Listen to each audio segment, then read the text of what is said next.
Shalom saudara, sesuai tuntunan yang diterima oleh gembala kita, tahun 2025 adalah tahun penuaian, the year of harvest. Namun penuaian tidak terjadi begitu saja. Ada beberapa hal yang harus kita perhatikan sebagai seorang penuai. Dalam Voice of Pentecost kali ini, kita akan membahas mengenai syarat untuk menuai. Matius 4 ayat 19 menuliskan, Yesus berkata kepada mereka, "Mari, ikutlah aku dan kamu akan kujadikan penjala manusia." Hal ini merupakan panggilan Tuhan Yesus untuk semua orang percaya, yaitu mengikut Yesus dan menjadi penjala manusia melalui pemberitaan Injil keselamatan, melalui perkataan dan perilaku kita yang baik, sehingga jiwa-jiwa yang terhilang diselamatkan. Menarik karena dalam bahasa aslinya kata kujadikan adalah poieo yang artinya to make ready atau to prepare. Kata ini menunjukkan bahwa sebelum orang percaya diutus untuk menjala manusia, Tuhan Yesus akan memperlengkapi mereka terlebih dahulu sampai mereka siap. Dia menetapkan syarat bagi orang-orang pilihannya untuk melakukan pekerjaan ini. Syarat untuk menuai yang pertama adalah hidup suci.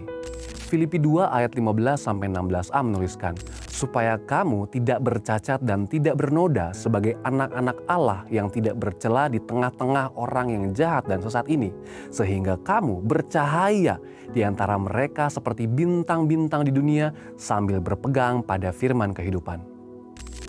Saudara, Tuhan melihat sampai kedalaman hati, sedangkan manusia cenderung melihat apa yang nampak dari luar.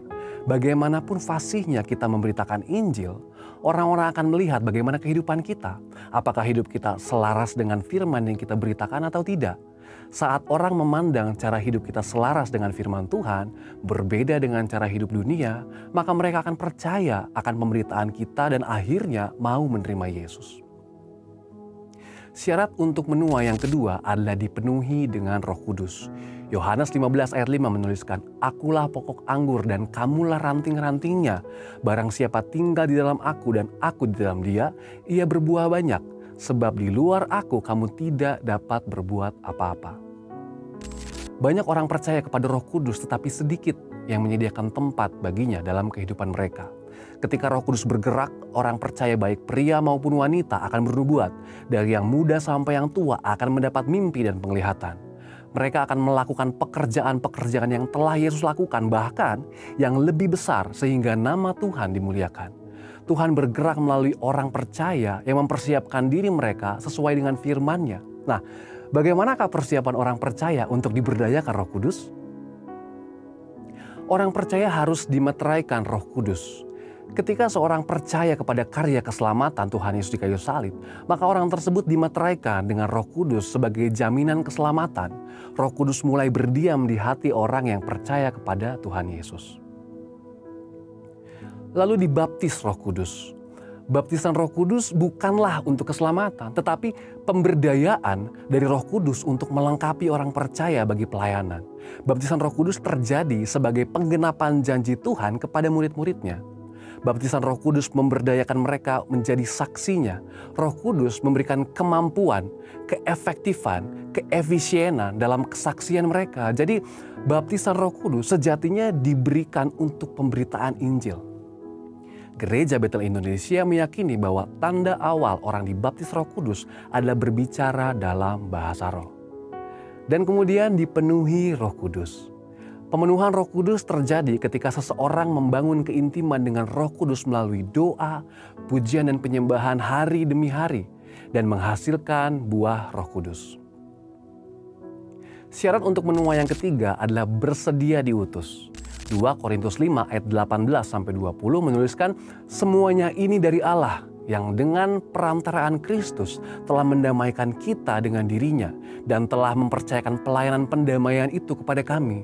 Sebab di dalam Kristus Allah mendamaikan dunia dengan dirinya tanpa memperhitungkan pelanggaran mereka, dan Dia telah mempercayakan berita pendamaian itu kepada kami.